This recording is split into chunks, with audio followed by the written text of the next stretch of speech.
Bonjour à tous, c'est Caroline Bontemps, Harmonia. J'aime le fait de pouvoir m'exprimer. Et en effet, de plus en plus, je préfère faire des vidéos que de faire des écrits. Pourquoi? Parce que cela montre au final mon authenticité. Je fais de plus en plus de vidéos où même si je vais bafouiller, je ne vais pas m'amuser à la refaire pour chercher la perfection. Parce que je ne suis pas parfaite et c'est tant mieux. De bafouiller, c'est accepter avec le fait que ouais, je peux bafouiller, je peux bégayer, je peux me tromper de mots. Et c'est aussi génial parce qu'on voit au final les aléas de la vie. Et c'est ça en fait cette notion d'expression. J'adore pouvoir m'exprimer de plus en plus. Donc je m'exprime par la voix, je m'exprime aussi par l'écrit et je m'exprime en dessinant et en faisant de la peinture et aussi en dansant. L'expression de soi, elle vient par différentes manières. Et là, je ne parle pas de cette liberté d'expression. Je ne parle pas d'aller s'exprimer pour des valeurs par rapport à tout ce qui se passe autour de nous. Bien que je ne dis pas non plus que je ne m'y intéresse pas. Forcément, je fais partie d'un tout. Donc, je m'intéresse à tout ce qui m'entoure, même les choses concrètement qui ne m'intéressent pas plus que ça. C'est comme ça. Là, je parle vraiment de cette notion d'expression, de s'expression, de s'exprimer pour être soi.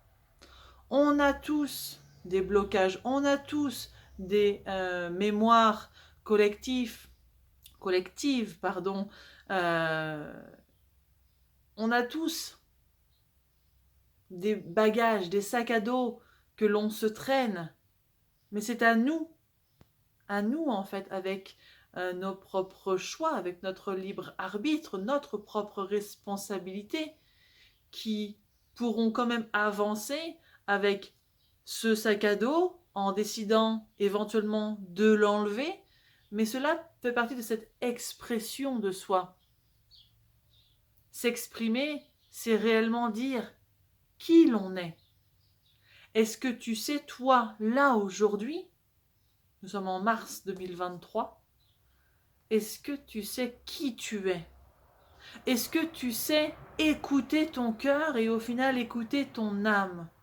Sais-tu écouter ton corps? Sais-tu écouter les messages que la vie t'envoie par différentes manières? Que tu sois branché ou non sur l'énergétique et l'invisible, sais-tu écouter les messages? Prends-tu conscience que tu es là où tu dois être?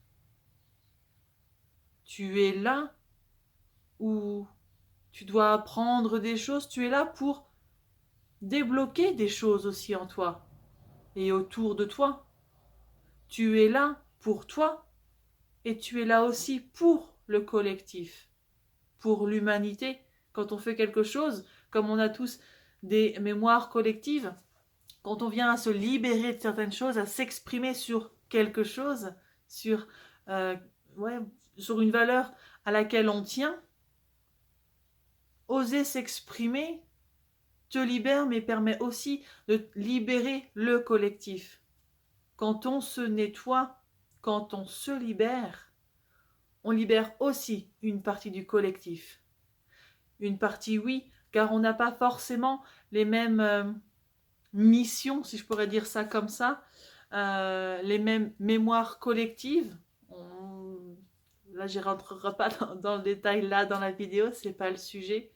Mais on a tous notre part, la part de colibri. On en parle de plus en plus, mais c'est vraiment ça. Donc oui, sais-tu qui tu es? Ça, c'est la première chose. Et la deuxième chose, c'est maintenant que tu sais qui tu es ou tu sais qui tu veux être, mets les choses en place, écoute ton cœur et mets-toi en action pour pouvoir t'exprimer librement. Parce qu'en étant réellement toi, tu peux évoluer et tu peux faire évoluer le monde.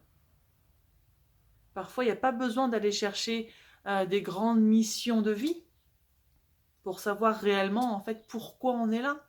La première chose à faire, c'est de savoir qui tu es et d'oser le dire ouvertement.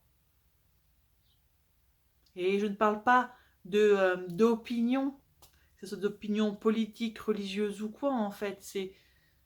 C'est vraiment au fond de toi, qui tu es. C'est vrai que dans cette société, on parle beaucoup de titres. Quand on demande qui tu es, on va dire, ben voilà, je suis plombier, je suis banquier, j'en sais rien. Et oh, t'es pas là en fait en mode métier. Tu es là en tant qu'être, être tout simplement être vivant. Donc, la prochaine fois qu'on te demande qui tu es, essaye de faire cet exercice. Non, tu ne te définis pas en fait par rapport à ton métier.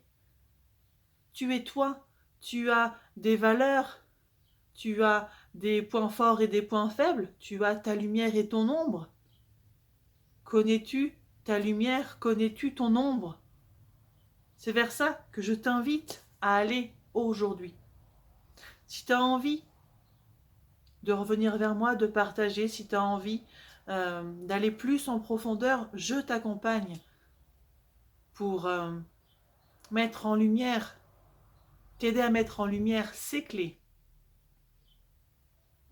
pour t'aider à te révéler et à oser exprimer qui tu es. Oh, la gorge, ça coince. Quand on dit que la gorge coince, c'est qu'il y a quelque chose qui passe pas là. Et oui, je suis dans la notion d'expression, d'oser parler. Et oui, s'exprimer, c'est aussi oser parler, verbaliser. C'est pas que rester dans sa tête, c'est vraiment mettre dans le concret, dans la matière. Oser s'exprimer par n'importe quelle manière. Et là, dans les années à venir, moi, dans ma pratique chinoise, je peux voir du coup les périodes qui sont là. Et là, la période, ça a commencé. On rentre de plus en plus dans cette période en lien avec le feu. Le feu, en pratique chinoise, c'est aussi la spiritualité, l'énergétique, donc l'introspection, le retour à soi, le développement des perceptions, mais c'est aussi tout ce qui est art, artistique. Donc la notion d'expression, elle est là en fait, elle vous demande, là on vous demande, la vie au final vous demande de vous exprimer, de tourner votre regard vers vous pour savoir qui vous êtes et oser le dire, même si en effet vous avez un entourage qui vous a toujours dit que vous serez ça, ça, ça. Un truc en effet là qui me vient, c'est le nombre de fois où quand j'entends un adulte dire à un enfant, parce qu'il ne vient pas dire bonjour à une autre personne, « Oh, il est timide ». Vous vous rendez compte, depuis tout petit, on colle des étiquettes à nos gosses. Comment voulez-vous qu'il s'exprime, cet enfant, si on lui colle des étiquettes? Non, un enfant, en règle générale, n'a pas cette timidité incarnée. Un enfant est vraiment relié en fait à ses ressentis, ses perceptions. Et c'est légitime de sa part, quand il arrive dans un lieu, quand il rencontre de nouvelles personnes, d'observer tout simplement. Il scanne le lieu, il scanne les personnes, et aussi il scanne, au final on pourrait dire, son humeur, ses ressentis. Il y a parfois des moments où on est super joyeux, il y a des moments où on n'a vraiment pas envie de discuter avec des personnes. Pourquoi infliger ça à son enfant? Si votre enfant n'est pas bien, il n'a pas envie d'aller dire bonjour, non, il n'est pas timide, c'est juste qu'il n'en a pas envie. Vous voyez, c'est ce genre d'étiquette que la société en fait nous colle, qui veut nous coller, c'est tout un système en fait, mais c'est comme notre vie. On a été conditionné d'une certaine manière avec notamment ces étiquettes. Au fur et à mesure que l'on va dans notre introspection, on se déconstruit pour mieux se reconstruire.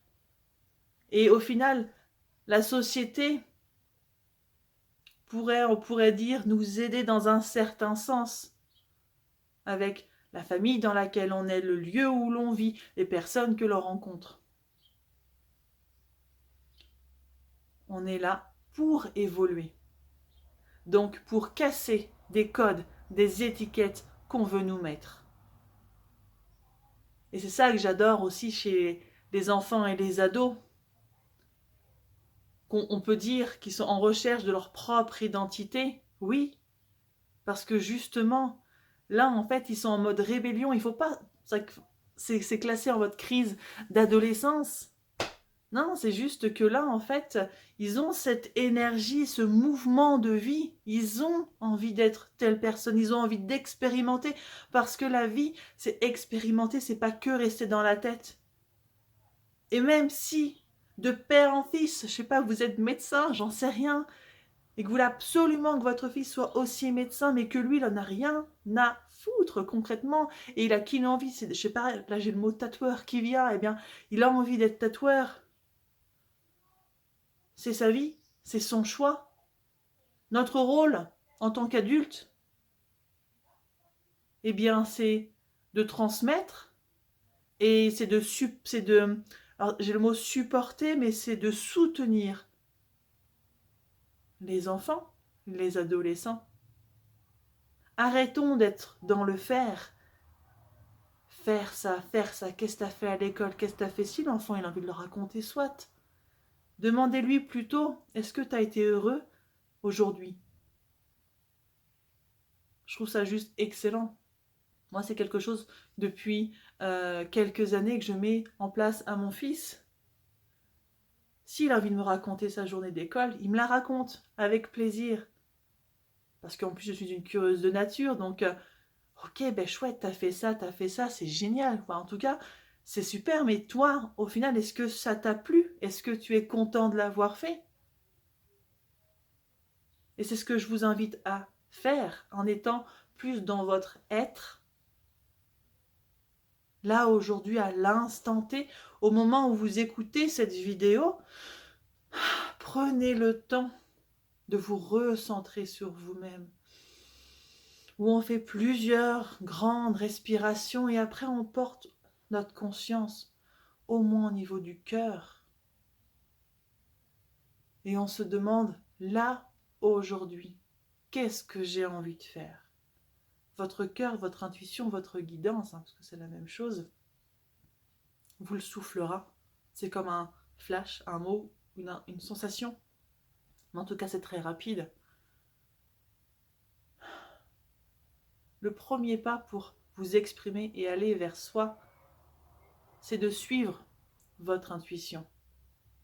Si ça vous dit de faire ça, allez-y. Si vous avez une soirée de prévue depuis plus d'un mois, 2 mois, en tout cas depuis très longtemps, mais que là, à l'instant T, je sais pas quelle heure il est midi passé, mais ce soir-là, en fait, là, non, là, je me sens pas, j'ai pas envie d'y aller.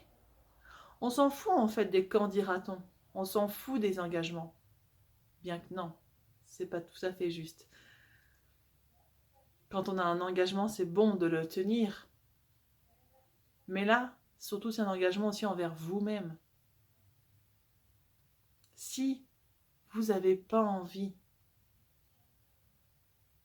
d'aller à telle soirée, parce que là, aujourd'hui, vous vous sentez fatigué, las, ou je sais pas, vous êtes triste. Alors après, peut-être que c'est un passage. Peut-être que là, pendant la pause déjeuner, on prend le temps d'aller voir cette éventuelle tristesse ou cette éventuelle fatigue, voir ce que ça cache derrière. Et peut-être même que vous allez réussir à la traverser je sais pas, en un quart d'heure, 20 minutes. C'est possible, ça. Et qu'après, pouf, ça vous remet un relent pour cette soirée. C'est génial. Vous voyez, il y a différentes choses à voir. Toujours se poser la question. Qu'est-ce que là, j'ai envie de faire? Est-ce que ça me fait plaisir ou pas? Moi, le truc là que j'ai remarqué, pour moi, quand je ne suis pas alignée, en effet, je vais bégayer. Je vais dire beaucoup de mots parasites, du coup, en fait. Mais surtout, je dis très souvent, ça me saoule, ça me gonfle. Et même des fois, je dis, wow, là, je m'auto-saoule. Ce sont, moi, en tout cas, mes indicateurs. Quand je suis dans cette sensation, ou quand je suis en train de parler à des personnes, il y a une conversation qui est sur la table, on est dans un lieu et que je sens au fond de moi que j'étouffe, eh ben, je m'en vais, tout simplement. Que la personne en face le comprenne ou le comprenne pas, c'est pas votre affaire. Oui, on peut y mettre la forme pour ne pas blesser la personne, mais là encore, vous allez vous occuper des autres et pas de vous-même. Je ne dis pas non plus d'aller envoyer sur les roses toutes les personnes. Hein. Il y a des demi-teintes, demi-mesures. Tout est dans le juste équilibre. Les extrémités sont clairement pas bonnes en fait, et ça dans n'importe quel domaine. Donc exprimez-vous. Et si vous avez envie de vous exprimer davantage, revenez vers moi.